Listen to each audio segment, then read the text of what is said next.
Vamos a analizar brevemente cómo es el procedimiento para la reforma de la Constitución en Argentina y en la provincia de Chubut. El artículo 30 de la Constitución Nacional es el que establece cómo se reforma la Constitución.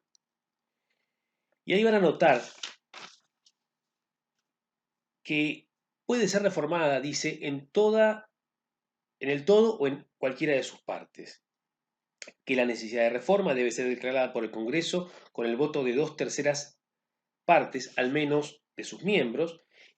pero no se efectuará sino por una convención constituyente, convención convocada del efecto. Es decir, que cuando hablamos de reforma de la Constitución, ya conversamos en su momento por qué considerábamos que se trata la Constitución argentina de una constitución rígida. ¿Por qué? Porque su modificación no puede realizarse del modo que se realiza la modificación de cualquier ley ordinaria, sino que se requiere una ley especial con mayoría especial y en un momento distinto una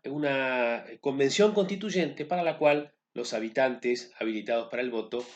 tenemos que elegir convencionales constituyentes. Esto lo que permite, lo que establece es un tiempo, lo que obliga el mecanismo constitucional, que es similar en la provincia de Chubut, obliga a que si de pronto se decide modificar la constitución, no se va a poder hacer de una semana para otra. Se obliga y se establece un procedimiento que requiere, primero, una gran cantidad de manos levantadas, un consenso muy importante de diferentes sectores políticos, porque 2/3 de la totalidad de los miembros de cada Cámara implica muchos senadores y muchos diputados y diputadas. Pero por otro lado, luego, no son estos legisladores nacionales los que van a realizar la reforma de la Constitución, ni tampoco ocurre del mismo modo en la provincia de Chubut, sino que el pueblo tiene que elegir convencionales constituyentes, que van a ser los que redacten la Constitución dentro de los límites enmarcados por la convocatoria, por la ley que declara la necesidad de la reforma, por esta primera ley de la que hablamos que tiene que crear el Congreso. Esto es un mecanismo que tiene un sentido de obligar a sopesar las decisiones que se toman en materia de reforma de la Constitución. Lo que el constituyente ha querido al momento de establecer una cláusula que es realmente engorrosa, que es realmente lenta y que tiene en dos sentidos,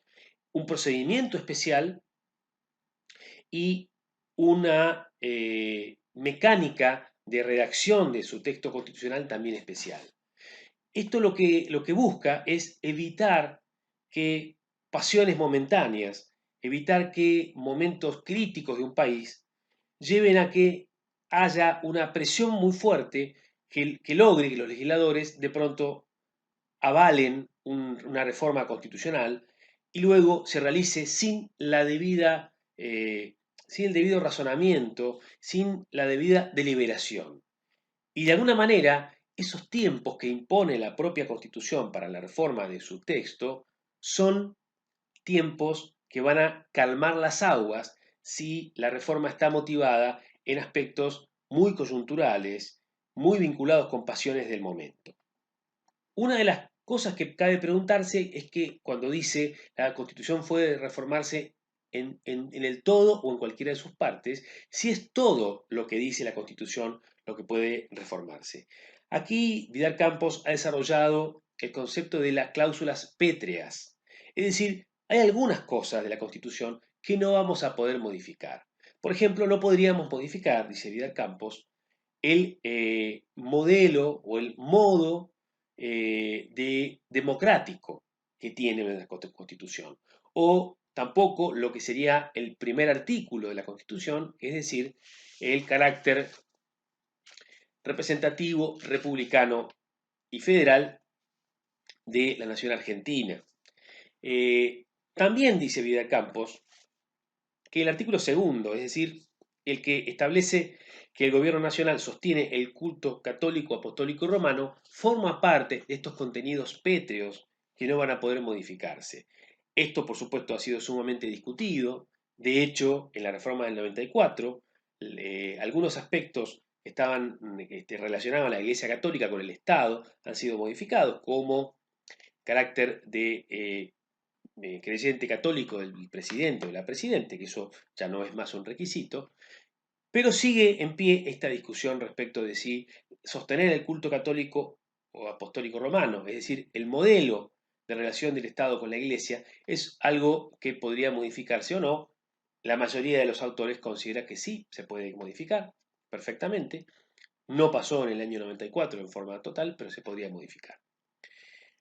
Por supuesto que también los tratados internacionales, los acuerdos y compromisos celebrados por la nación con potencias extranjeras, va a significar un límite o una sujeción en la que una eventual reforma de la Constitución no va a poder desatender por completo. Es decir, Argentina ya ha ingresado al concierto de los estados del mundo que aceptan ciertas reglas que, más allá de que estén o no escritas en la Constitución, son respetadas y son reconocidas por la comunidad internacional. En el año 94, la ley 24.309, que declaró la necesidad de la reforma, tuvo una particularidad, que fue que, como producto de este pacto entre Alfonsín y Menem, el conocido Pacto de Olivos, se habilitó la reelección del presidente, que no estaba permitida en la Constitución histórica, y se modificaron otras cosas que se venían trabajando como reformas del Estado, pero se acordó que las reformas que se hicieran a la Constitución, a los 15 puntos que forman parte del acuerdo programático de la reforma de la Constitución, debían reformarse en forma completa. Es una cláusula que se denominó cerrojo, que implicaba que si no se modificaba alguno de esos 15 puntos, tampoco era válida la reforma de los otros. Esto permitía al control que ejercía en ese momento la minoría representada por el expresidente Ricardo Alfonsín, que no se avalara o no se modificara la reelección, pero se dejara de lado las otras reformas que había promovido la Unión Cívica Radical y otros partidos que acompañaban este planteo. Eh, Eso generó alguna discusión, pero la Convención Constituyente realizó una reforma de todos los puntos sometidos a reforma y por lo tanto no se dio el caso en que hubiera una contradicción entre lo resuelto por la Convención Reformadora y la habilitación realizada por la ley del Congreso, pero se entiende que cuando el Congreso, por la ley que habilita la reforma, que declara la necesidad de la reforma, establece qué puntos pueden modificarse, no impone que todos esos sean modificados, sino que simplemente lo que hace es abrir la competencia de la Convención Constituyente para ejercer esa reforma del modo que la Convención considere conveniente y adecuado. También impone un plazo para la realización de la reforma y una vez que son elegidos los convencionales constituyentes, esa convención constituyente sesiona y tiene absoluta independencia de los demás poderes del Estado, excepto que no puede reformar algo que no esté sometido, no esté habilitado por la ley de necesidad de la reforma, y quedará esta discusión de qué pasa si hubiera desafiado, en el caso del 94, la ley Cerrojo o el mecanismo, la cláusula Cerrojo, que imponía que eran todas las reformas o ninguna. Esta reforma de 1994 ya hemos visto la importancia que tuvo respecto del impacto para los derechos, con el reconocimiento de la importancia de los tratados internacionales de derechos humanos, que están en la cúspide de nuestro ordenamiento jurídico junto con la Constitución, por lo menos los 11 que menciona el texto de la Convención Constituyente y los que el Congreso luego fue agregando, pero también reformó diferentes aspectos que estamos viendo con respecto al funcionamiento, a la creación del jefe de gabinete de ministros, que intentó morigerar el régimen presidencialista, y otras reformas que hemos visto y que seguiremos viendo durante el desarrollo de este curso. En el caso de la provincia de Chubut, el mecanismo es similar, es decir, que la legislatura tiene que dictar una ley que declare la necesidad de la reforma con una mayoría calificada que es de 2/3 partes del total de los miembros de la legislatura. Tiene que determinar si esa reforma va a ser total o parcial y, en el caso de que sea parcial, los artículos o las materias que serán reformados. Esta ley que declara la necesidad de la reforma no puede ser vetada. La cantidad de convencionales constituyentes es 27 y la elección se realiza por el sistema de lista completa, a diferencia de cómo se conforma la legislatura, que es por lista incompleta. Esto está establecido en los artículos 265, 266 y 267 de nuestra Constitución. La diferencia que podemos notar en el caso de Chubut es que, además de la reforma de la Constitución, existe el mecanismo de enmienda, artículo 271 de la Constitución, que permite la reforma sin convención constituyente por enmienda de hasta 2 artículos de la Constitución, con un mecanismo que la legislatura vota dos determinadas modificaciones, una o dos modificaciones de artículos de la Constitución, y somete esa ley votada con la mayoría especial de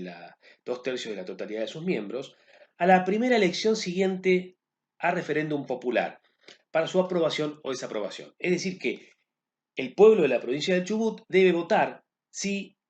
aprueba o no esa enmienda propuesta por una ley especial por la legislatura del Chubut. Este mecanismo permite, con un intervalo que no sea menor de 2 años, la modificación del texto de la Constitución para aspectos puntuales por este límite de 2 artículos por enmienda.